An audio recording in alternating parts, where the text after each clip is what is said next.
Hi, I'm Daisy, Hi, I'm David. and we're the MSA Crusaders. Hello, listeners. We're here today with a very special guest, my mom, Jolie. She is here as a nurse, mother, wife to a husband that has Parkinson's, and me, a daughter with MSA. So she's going to have a lot of information for us today. Hi, Ma. Hi, Dan. It's a pleasure to have you on. I've heard so many truly great things about you.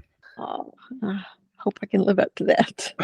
She's really awesome. She's been there for me every single movement disorder specialist visit I've had. And I kind of took her one as a mother and one as a health caregiver, so she can kind of, break down for me in layman's terminology because I have no idea what they're talking about in the medical terminology. And it's a great support. I don't know what I would do without her. She's a very great bonus mother, and I'm thankful that she chose to be my mother. Thank you. So first of all, Mom, tell us how um, what you do in your daily life. I am a registered nurse, charge nurse at a retirement facility, which we also take long term care patients, skilled patients that some of them are getting out of the hospital, getting ready to go home, but they're not quite ready, and some that are leaving the hospital and they have to continue rehab before they can go home. We also have other parts of the facility that are assisted living, independent living, and memory care facility. And how long have you been in this field? It was almost 20 years. Wow. Long time. I didn't realize it was that long. That's a long time. It is.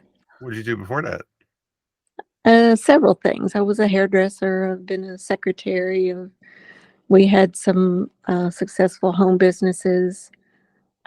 Richard my husband was a insurance salesman at one time. Hmm, Um, Police officer, and that's all awesome. of that field. But anyway, And do you enjoy doing what you do? I do. Um, it pulls on my heartstrings to help people, but just knowing the medical background when I can make some informed decisions, petition the doctors or healthcare facilities or anything else that my patients need. And I can see that when I'm there with them day by day, I can see some of the things that they need that maybe the doctor misses during a visit. Or we've done a lot of, since COVID came out, we've done a lot of telehealth. Um, they're in the facility, so either the doctor can make more visits with more people and not have to physically go into a facility, um, but we can get a lot more done. We can do telehealth with them, even between visits, should something arise. Um, it's just been a good deal. I've had occasions when I had to send a patient to the emergency room and families couldn't go, and it's almost time for me to get off, so I clock out and I go, and I'm their person to be with them, and I can understand what the doctors are telling and bring back that information to the facility. But I've seen a lot of people with Parkinson disease in all stages, um, and I've had some to leave this world, and it was not pleasant. But they were at a place where they understood what was happening to them, and it hurts. But if I can sit with them when I know it's their last moments, and just sit with them and have another person there, talk to them, and they're telling us that that means a lot. But I don't have any patients with MSA, but I've had a few that some of the symptoms didn't scream out Parkinson's or any of the dementias.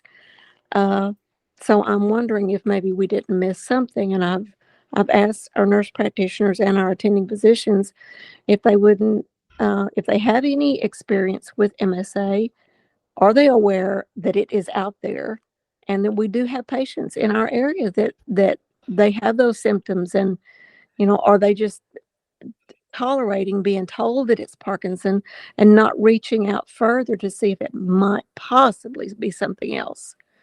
Because I don't think we're doing ourselves as practitioners or the patients and the families if you're just taking somebody's word for it.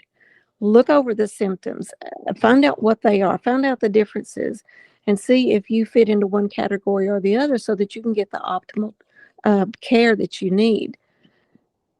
The care there, more and more people are finding out about the differences. And if we have that knowledge, we need to share it and get it out there to the people that it's really going to make a difference to. There's my support groups I go to online and in person. There's the hardest part about what you just said. From one perspective, is the age at which the symptoms and the issues come about.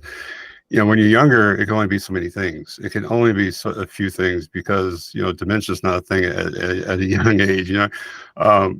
But dementia with Lewy bodies is so overlooked as Parkinson's or MSA at the same time, and down the road do they figure out, oh, it was dementia with Lewy bodies. But with that said, I just want to say what you just said. I just posted a video yesterday on my YouTube channel called Interdisciplinary Care, about the same thing you said, how we miss things. The doctors can't always see things. They don't we don't know everything. Do we fall into that bucket of this or a bucket of that when it comes to symptoms and signs?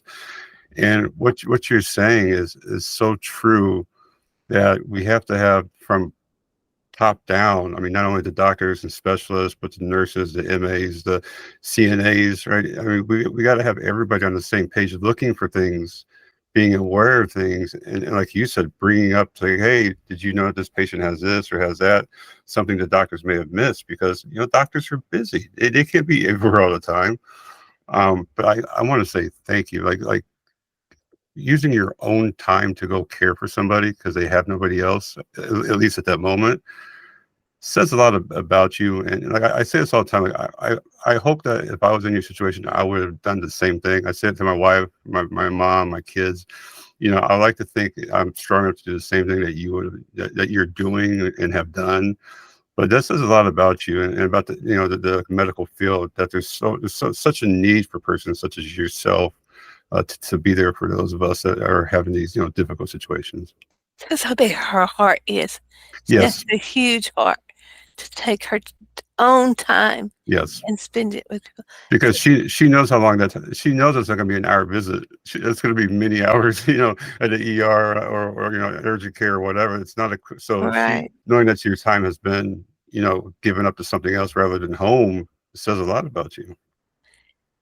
And I know her taking time on her off days to take me to my appointments, that takes a lot of time, because every time we've been, it's been 2 or 3 hours, plus the driving time back there and back. And sometimes she goes with me and spends the night before we go to the appointment. So she spends a lot of off time caring for me, taking me to my appointments. Tell us what the differences that you've seen from the start of Parkinson's and the start of MSA. That's probably why it's so difficult to discern one from the other, because a lot of them is there's a difference in movement, um, dragging your foot while you walk, not being able to control a pen, pencil, or your spoons and forks, difficulty with eating with utensils, swallowing, and being choked while you're eating or drinking is a real issue as Parkinson's disease advances. And from what I'm seeing with some things with you as well, that there's been times when been difficult for you to swallow something. Um, we have to find out what medication. We've got to get it inside our body, or it's not going to do any good. unless there's like topicals or suppositories or something that can help. But most all the medication is oral. Got to find a way to get it in. And of course, where I work, we've always got that pill crusher thing, and um, that's a mean contraption as itself. But you know, applesauce pudding, anything that you can do to help facilitate the medication traveling to the stomach and get it where it needs to go. That's kind of your goal as far as getting that medication down. They would hear me talk about my applesauce a lot. Yeah. I love applesauce. I'm an applesauce fiend. Let me tell you, with the sweetened applesauce, that is, not the unsweetened. Don't give me that. Oh, I gotta have sweetened cinnamon. But Mom, I remember when you came over right after I got diagnosed with Parkinson, and I would hold my leg up. Mhm. You would see me as I was taking it up and just trying to hold it. It would just shake like a Yeah. uncontrollably, and you were like, it was not long ago before that I got diagnosed, and you knew this is Parkinson's because it was too fast. Mhm. How fast do you think I did decline? Well, there was a lot of changes the first year that they really said, "Hey, there's one of the doctors said Parkinson's disease. Just yeah, that's what it is."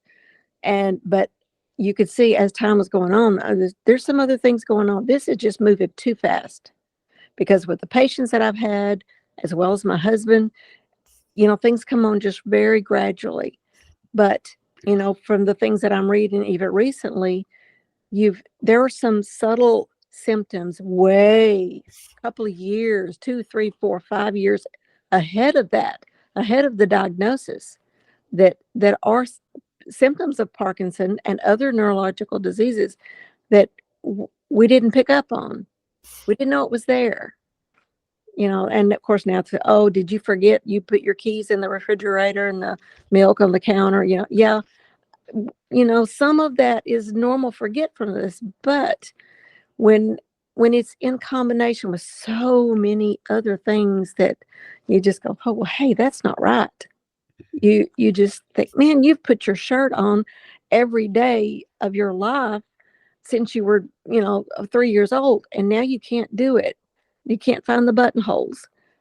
My husband's he always wore the Western shirts with the little pearl snaps. Hmm. And, as his place of living has changed, and I've gotten the shirts that have buttons, and he's trying to pull that shirt apart with pop, pop, pop with those snaps. And oh, well, there goes all the buttons. So, but things, and he just forgets that now these shirts have buttons now instead of snaps. Hmm. But when the food comes, he knows what to do with that. He just can't slow down. So, in reality, he gets choked with the food and fluids. But Did you know they have? I saw it on Amazon. They have a device for persons with Parkinson's to button their shirts. I did not. It is the most coolest. That's a double positive. It is the coolest thing. I like easiest item to use for like Parkinson's. Like I'm so close to buying it because I buttons are my arch nemesis right now too. But if I watch them do it on the video. It slides in and out, and you don't need any fine motor skills to use it. So just food for thought. Right. Okay. That's cool. I didn't see it either. I learned something today, and today was Parkinson's versus MSA, what stands out the most about each of those that you saw not only from your husband for PD, but also Daisy with MSA? he got it. He knows what I'm trying to say always. Yeah. Like for instance, MSA, I imagine this is probably true of Daisy. Uh, First thing is medicines don't work with 80% of people with MSA. And second is autonomic issues happen so much quicker. Parkinson's medicines work, and autonomic is generally way down the road, per se. Yeah, I will say that.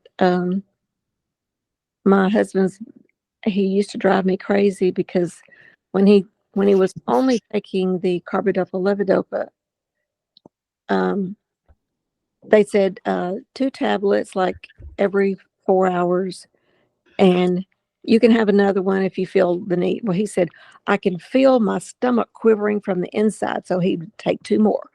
And I said, those carbidopa levodopa slows down the movements. So it also slows down the GI system.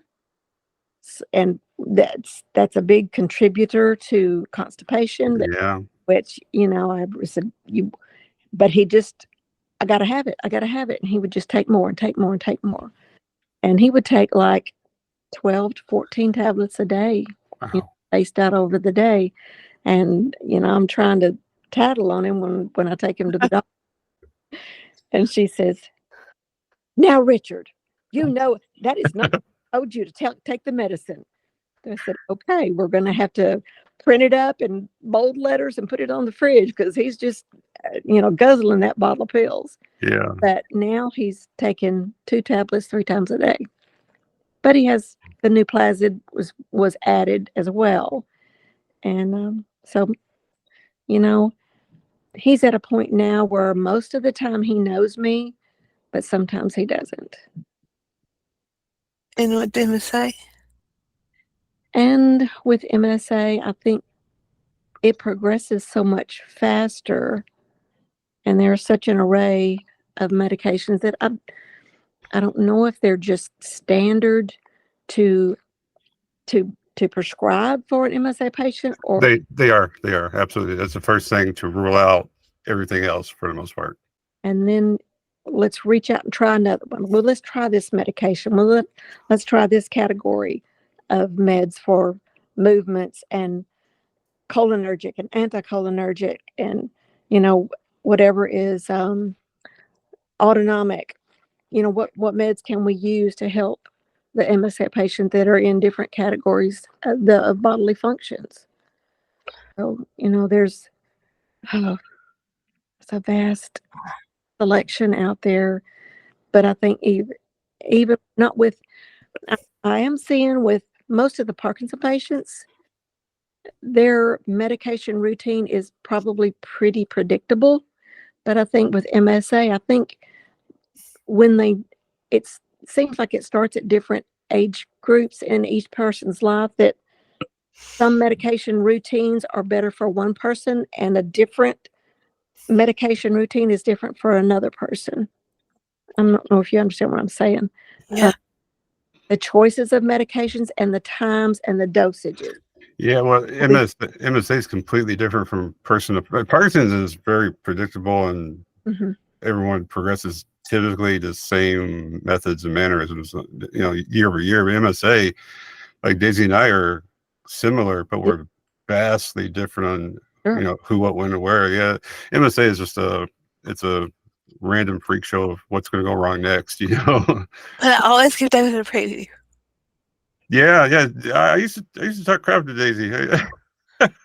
I'm like, what medicine are you taking? This is nuts. That's not right. And then sure enough, a couple months later or 6 months later, sure enough, I got the same thing. Now, probably different parts of the body, and we have different things. But yeah, what she says is just wait for it. It's going to happen. And sure enough, it does. Yeah.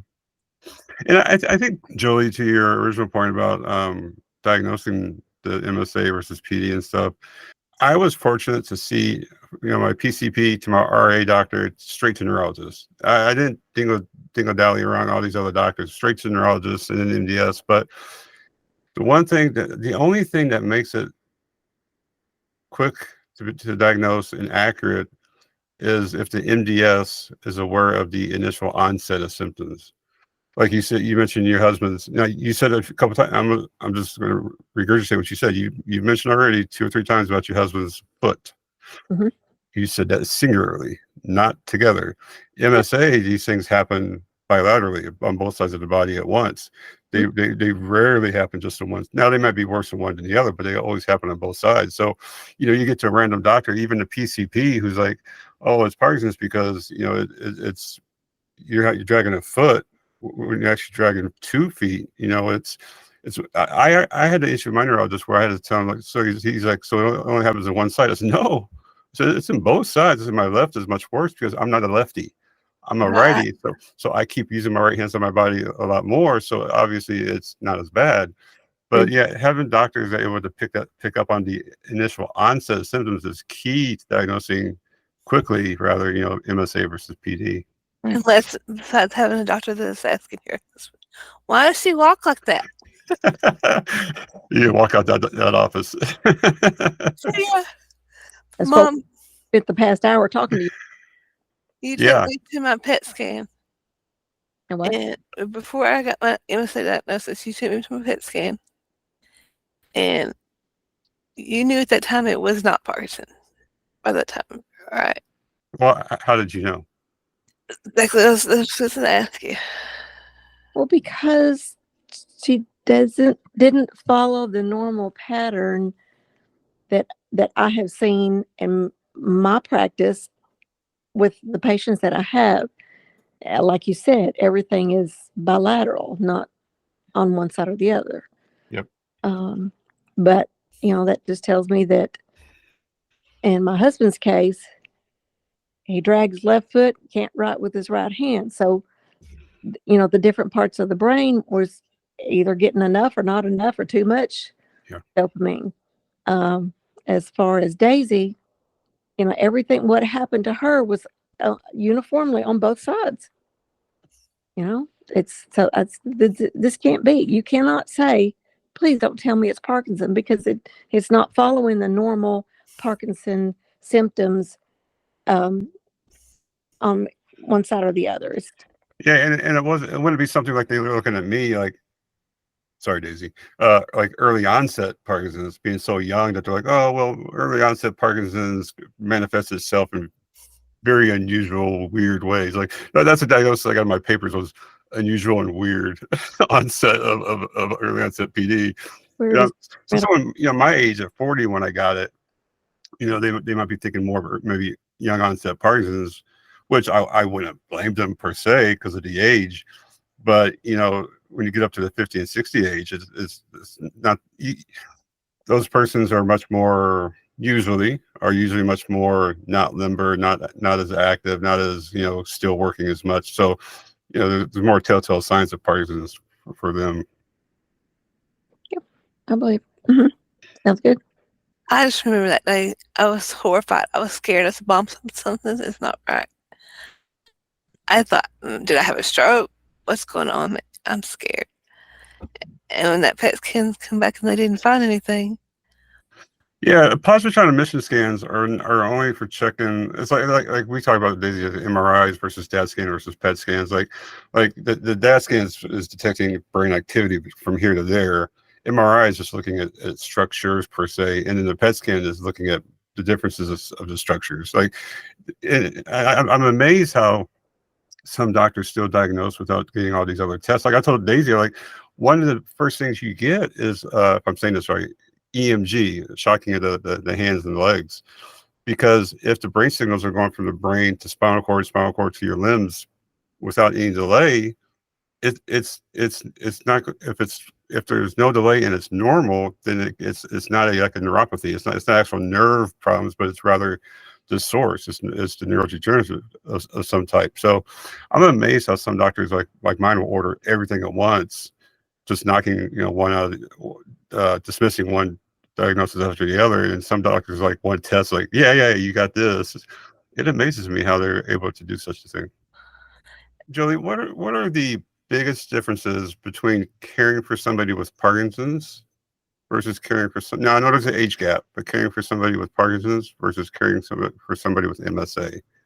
I really feel that they're a lot the same, but depending on the progression, because as either of them progress, they're going to require more assistance.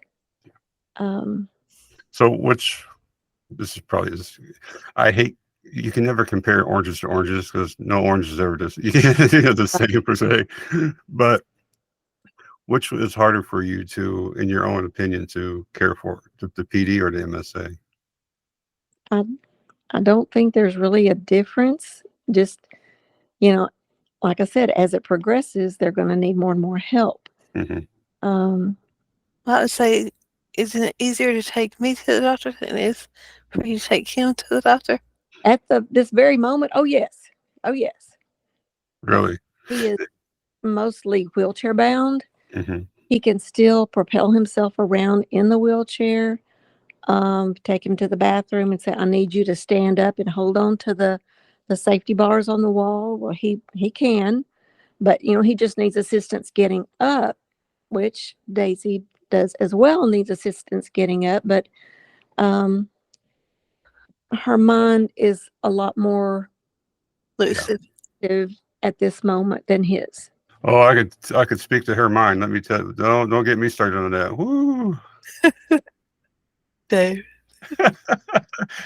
Have you ever sought out any external or outside support, be it through the government or church or medical communities for help with either your husband or Daisy herself? Well, um, Well, I mean, for yourself in helping these two. no, No, not myself. I'm just uh, get up, get dressed, and go. Just go. But is that because you're an RN? Like you literally know it, see it, and do it every day, so you know what to look for and what to do and how to do it. basically, Yeah. other than the fact that every person is different, Hmm. but different assistants, basically the same. But as Daisy is still mostly, she's in her right mind, where my husband is mostly not. I Sounds mean, like a typical husband. That's what my wife says about me. Yeah. uh, well, the nurse practitioner stopped him the other day and said, "Richard, where are you going?" He was a policeman for 50 years. "I'm on patrol and you need to find a place to sit down and get out of my way." So, some days, He'll put you in cuffs. some days his vocabulary is correct. He's just doesn't remember where he is. Yeah. Remember, honey, you retired years ago. Still here though, right? You still got that passion, and that's good. Yes. Um, how do you prioritize your own well-being while caring for your family members? Self care is everything. You have to have time for yourself at some point.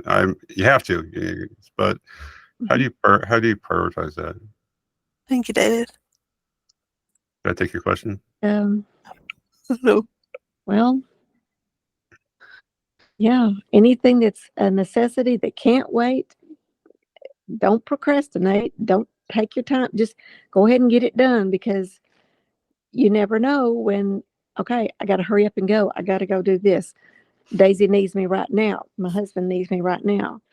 Um, I have two neighbors. One um, is a heart patient and has respiratory problems. The other one is a cancer victim patient. Mhm. They neither of them. It started with COVID. Neither one of them want to go to the salon to get their hair done. So, I'm the uh, walk-in salon. So I go do their hair at their homes, and That's awesome. if I and I sometimes it's a struggle to get uh, a time that works for both of us, but you know, and that's something I can put off if Daisy needs. She's having a bad day, and her husband's has needs to take a break, which Yeah. you know, Oh, trust me, I know. Yeah. kudos to the caregivers. Yeah. Um, Do you have like one or two people that like say, "Hey, go do your own, like have your own me time, your own time," and they'll take care of Daisy and your husband, or anything like that? Sometimes. Okay, that helps. Mhm. But with her, I think she keeps herself busy just to keep her mind busy. Yeah. Yeah. That's why we're 60 plus hours a week, so that and a lot of times when I get off work, I'll go just visit with my husband and see what he's up to, keep him out of trouble. So let me clarify. You still work RN full time, Yes. and your husband is He was a, Luckily, he's in the same facility as she works. oh well. I mean that's I'd rather have a husband at home, but I mean that's very convenient too, right? yes, yes. But he's 6'4" and I'm 5 feet tall. So, when he if he needs to get up and walk or tries to, Yeah. some help. Yeah, I'm 6 foot. My wife she says 4'10", but I mentioned her at 4'8". We're gonna stick with the 4'8". But Oh my goodness. yeah, there's not much that she can Oh, it's just physically help little. out. Yeah, tiny, tiny, right? Right. Trust me, we understand. Um, what tips or advice would you give for caring within? So, you got both sides of this out, PD as it is now, and MSA. What tips or advice would you give others that are other caregivers that are just jumping in, like that are not in the medical field? Like my wife's supposed to be in the medical field too, so she goes on all these visits with me. She knows almost everything they're talking about to the T, which is nice. She's my translator. Um, what tips would you give others that are just getting into this as caregivers, um, having having the experience you have from both sides of the aisle? Well, you it's a lot like caring for a child in a bigger body. I mean, they have a lot of the same needs. Um, as the disease progresses, they need more assistance getting dressed, um, having food ready for them, which, I don't know if Daisy cooks or if her husband does all the cooking. So we have to have meals prepared for them, assist them with their medication. Um, just think about, having a new puppy. There's so Yeah, much that they need.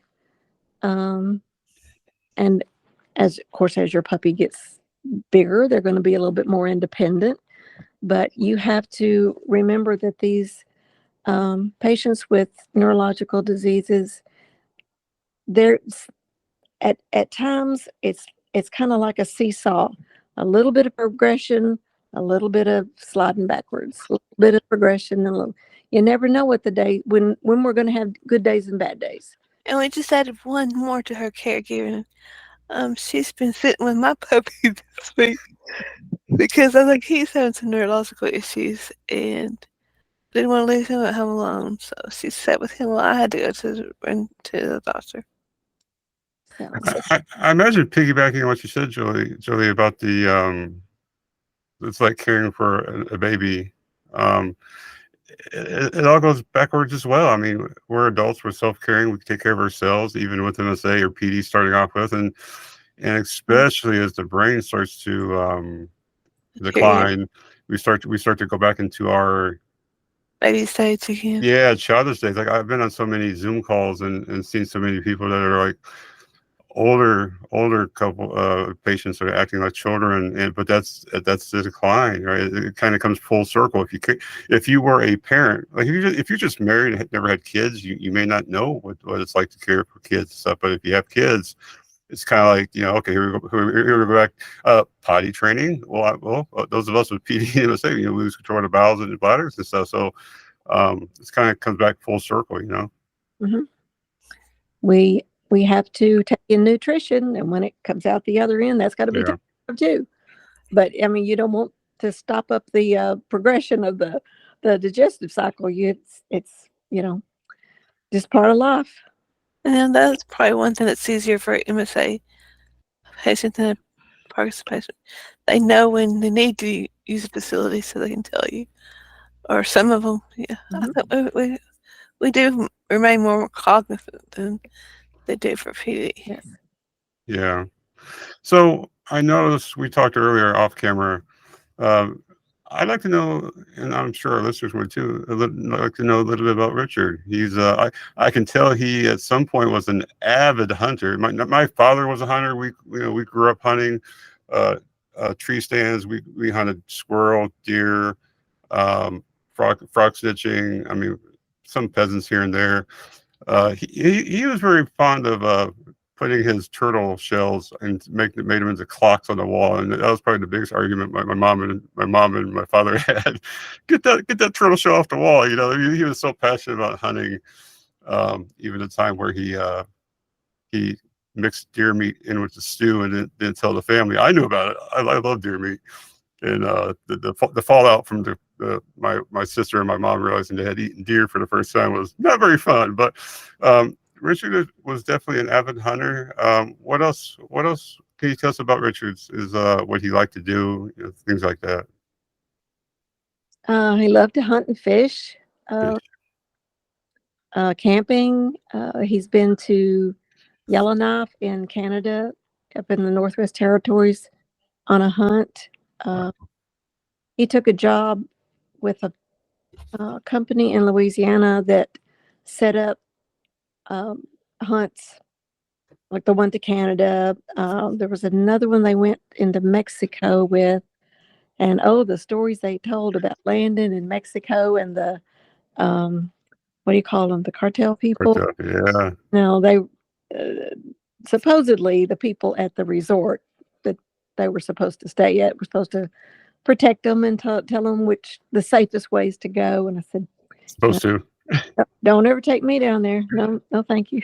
Yeah, those my wife's from Mexico. We go there all the time, and those stories are absolutely whatever you heard are generally always true. So yeah, for Always. sure. I don't know what you hunt in Mexico though. Are you hunting drug lords or are you hunting deer down there? Like I'm kind of. Oh, he was on a fishing trip down there. Oh, okay. Did so you went like deep sea fishing? No, I, you know, that Like bass and bluegill and. it was in some, I can't remember the, So he liked to fish in freshwater. yeah. Oh, okay. Yeah. And farmer. Mm-hmm. Farmer. Yeah. I'm Daisy. I'm glad you said that. So here unfortunately, here we go again, where the link to Parkinson's and possibly some of the MSA, because they affect very similar areas, is directly correlated, to pesticides and fertilizers. So it's unfortunate, you have a livelihood of farming and stuff, and and doing your job, your livelihood, it's your life's work, and yet. And he was a crop duster. Oh man, yeah, there it is, right? Yeah. That's big link. Yeah. Yeah. Yeah, I think if correct me if I'm wrong, I think Parkinson's is more hereditary also. The MSA is rarely hereditary, but it is MSA is like 10% they says hereditary that they can prove, but a lot of Parkinson's is hereditary as well, right? They can have a hereditary tendency, yes. Yeah. Yeah. He was also a pilot and took one of the DEA agents up in his plane. They were looking for marijuana fields. And the guy kept telling him, "There's one, turn around. And he was turning around slowly. But I said, turn around. So he did one of those barrel rolls, yeah. And he said he looked in the back seat and the guy was all passed out. Yeah, in marijuana fields, you was it ask but don't tell. Like you look, but you don't tell anybody about it. Otherwise, unless you got like a death wish down there, it's unfortunate. There you go. So if you could tell us I know it's might be hard, but what are the fondest memories you may have of going through Parkinson's and MSA? I know. I'll start off. I know one already from Daisy. She doesn't talk as much the more she has MSA, right? I don't have to listen as much to Daisy. Oh, David. Oh. I'm kidding. I love Daisy. It's okay. Quiet time. Whenever it happens, quiet time. And they put their head back and close their eyes and just. Yeah. If there's anything you could go back and do with one of us or each of us, what would that be? That's a setup question. Because who you say first is going to mean a lot here.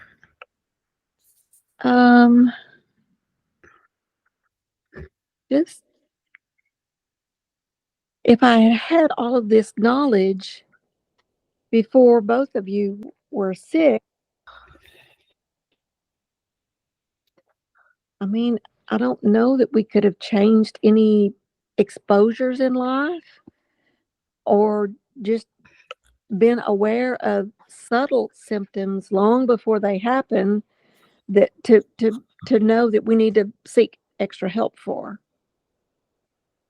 That's you don't know what you don't know. I'm a realist. Like I'm not a what do you call those, hoping for the future and hoping for the best. Like I'm a realist. You can't see what you can't see. You don't know what you don't know. And being an RN, you're in a position to know. I mean, our you see so much. my wife's cousin from the United States, but they came from Mexico. He had early onset Parkinson's, right? And his wife's a doctor, and he's a oh my goodness, he's such a high level neurochemist, radiologist. He's some crazy Oh, profession, right? A scientist, and she's a doctor, and they still didn't see this coming with all the telltale signs and subtle hints, right? So unfortunately, we don't know what we don't know, right? One more question. If you could tell somebody going through the same situations as you're going through, what would your words be? as a caregiver, Uh-huh. Or a mother Or a nurse? or a wife. um, you can always hope for the best, prepare for the worst, hope for the best, and be patient. Be patient because the neurological patient is already fighting a war within themselves. And the rest of us are here to help them live their life in whatever capacity. Be there for them, but be patient. You know, the baby that's crawling can't run and walk yet. And y'all are just trying to get through the day, with no accidents, and which sometimes are many. Mm-hmm. Do you believe that your husband and Daisy actually know when they're going through these emotional outbursts? Do you think they have any idea, or is it just beyond them because of their disease? I think Daisy probably has more of an idea than my husband does because he was the oldest child. His father passed away at 50 years old, and my husband was Hmm. 22 when his father passed away. So he's had to be the man of the house. And being a policeman, Yeah. uh, he's worked FBI, Drug Task Force, Marshal Service, all. Anyway, it's like, yes, sir, Lieutenant. He's been the one in authority.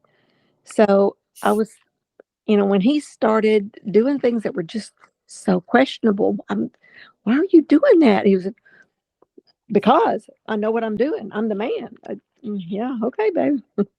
you know, but I don't think he ever thought that something he did was wrong when he flipped his truck and really tore it up. He walked out and said he's not hurt, even though he had blood running Hmm. down his face. And the paramedics came, and he just said, "I'm not going."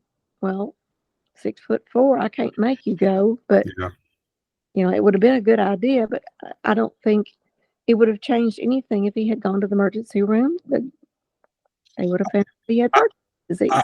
I think that's, with everything being said about your husband, I think that's awesome that he still has the drive and passion to be self-sufficient and the person that says, I got this. I do that too. Now, of course, the other night with the stroking episode, maybe it's a dumb thing not to go to the hospital, but it's that type of drive that says, you know, such as your husband. Stubbornness. Yeah, but that's what your husband is saying. I'm not giving up. Mhm. He may not exactly know who, what, when, or why is happening, but that wholehearted, eagerness to keep going and say, I got this, is such a great attribute to have, especially in time of need like this type of disease. Right. It's like me, I can figure by the next day, hey, it was just an emotional outburst that I had. And I had the anger ones too. I But know. I need to have a complaint system for Daisy. She keeps yelling at me every day on the cell phone. Who let? but you notice us quite often, and I want to thank you for being so supportive, being 4 miles up the road from me. So Is Jolie? Is there anything else you'd like that we haven't touched on that you'd like to add? I mean, anything and anything. Don't give up. If you've got breath, you've got fight. it's like Amen. David's MSA strong back there. Yeah, I mean that's the way I see it too, right? They're like, everyone's like, don't do this, you're gonna hurt yourself. Don't do that, you're gonna hurt yourself. Basketball, physicality, driving, whatever, right? Stairs, bathroom. I'm like, Reason. what's the worst that's gonna for a man, right? What's the worst that's gonna happen? I'm gonna hurt myself. It's very rarely you're going to break your neck and die. But you know, let's be honest here, right? But keep going. Like, yes, it's going to hurt. I've stubbed my foot 7 times today. It's still bleeding. Right? I hobbled into this podcast with a bloody foot because it doesn't move properly, right? But that makes us feel so much better knowing that we still got it. We can still keep trying. Still, right? Nothing horrible is going to come out of it. But when we give up with MSA or Parkinson's, that's when we let the disease itself take control of us, and that's the last thing we want to happen. Absolutely. Yes, Like, knocked me down off that roof a lot. oh yeah, even my wife. You know, my wife has learned. My mother has on our trips, right? Specifically our trips to Europe a couple times and other cruises. But my family has learned to, with all due respect, shut up and stay back. Yeah. When I need help, I'm going to ask. They can tell when. Now there's some things they will do. Cut my steak for me because me and knives cutting is not very good. Sometimes stirring liquids like coffee is I can't stir, but you know they will be by my side. And even our friends that know my disease that we travel with, they will be by my side. And like they always go first. I go last because I don't want to worry about them behind me tripping me. It's these subtle things that people around you learn to stand by and wait for the assistance, to wait to be asked. Otherwise, because we can still do a lot of things, maybe not as fast, maybe not as good, but we can still do these things, and that gives us, you know, some self determination to keep going. Sure. And you know, as far as your family, you know, I'm there to help you. Just let me know. Yeah. Right. They're there for your support. But as long as you have breath and you can fight, do what you can. You know, we do have to be aware of safety now. Sure, absolutely. Stupid, but yeah, keep going as long as you can. Have you ever turned down help for your husband or your daughter, and then years later you're like, you know, I wish I would have accepted the help in the first place?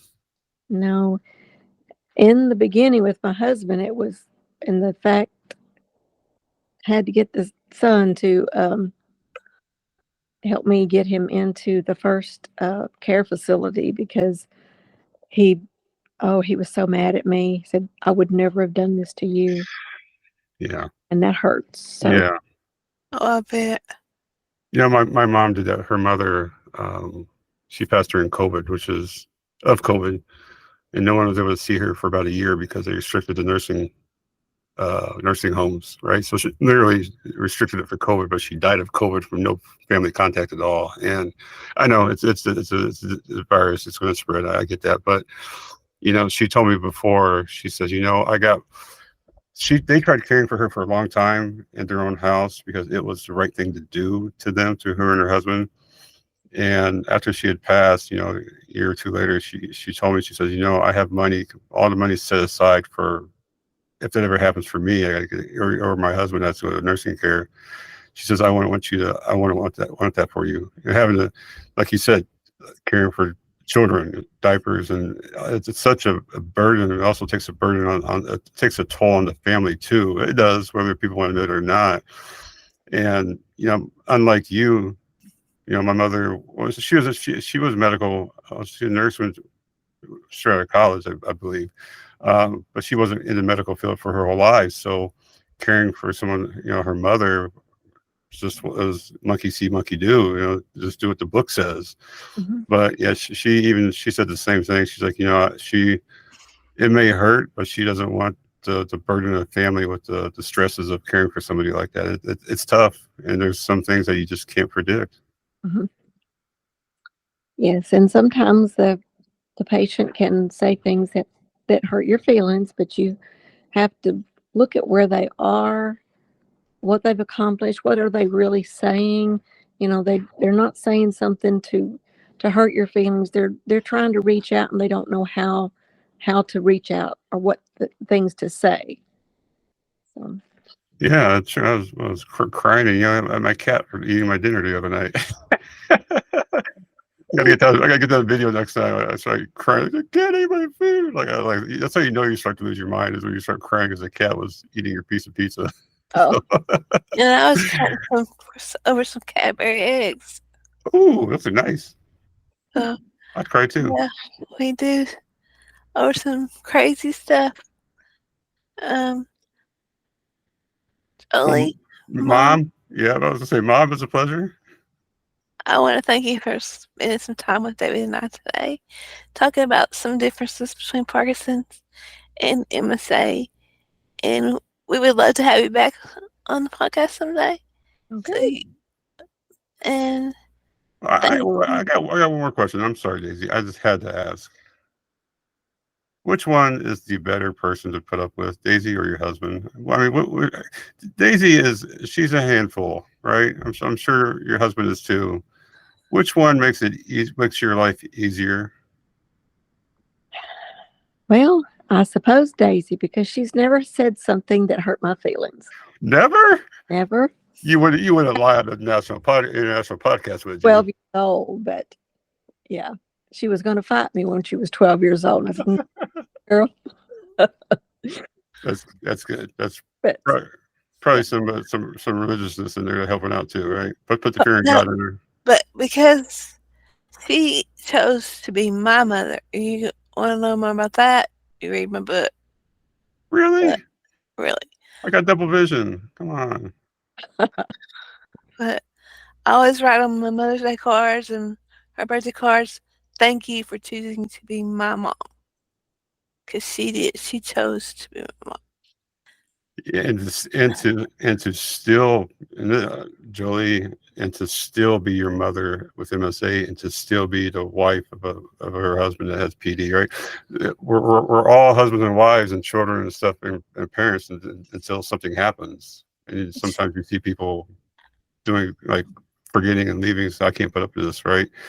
I just want to say it's amazing, outstanding. It says a lot that you're still a wife and a mother to two individuals that have neurodegenerative terminal diseases. In fact, She's strong. I was, when I turned 16, I signed up to be a candy striper at the hospital. ooh, yep. They don't even have them anymore. No, unfortunately, I was looking for those the other day. Yeah. And when I turned 18, they said, "Oh, well, you can't be a candy striper anymore. You have to be a pink lady." And I went, "Oh, a pink lady? No." So, but at that time I was already enrolled in some college classes, even during high school.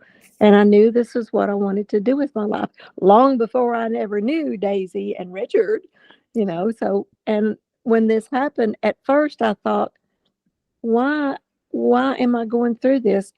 But God knew It that. was meant to be. So, because things coming up in my life, so here I am. How is Faith now? Daisy's very faithful. Is not the word I'm looking for. Faith plays a big part in her life. Yes. I imagine faith rolls downhill. That's a new slogan. I'm gonna bring out catchphrase. But is faith a very big part of your life too, especially when it comes to this? Absolutely. Good. We couldn't make it without him, right, Mom? That's true. I've had a couple of serious accidents in my life. I could have been dead or crippled, and God let me recover and still keep being a nurse. Ain't that the truth? For a reason, right? Yep. Well, thank you so much again, Mama. You're welcome. Thanks for me. Thanks for everything you do for me. You betcha. And thanks for coming on the show. Sure. Anytime. Oh, and you know what? Wait. For the record, I'm not editing this out. I had to remind Daisy of this next phrase. We're all MSA Crusaders. Absolutely. Yes, we are. Thank you again. You're welcome. Thank you.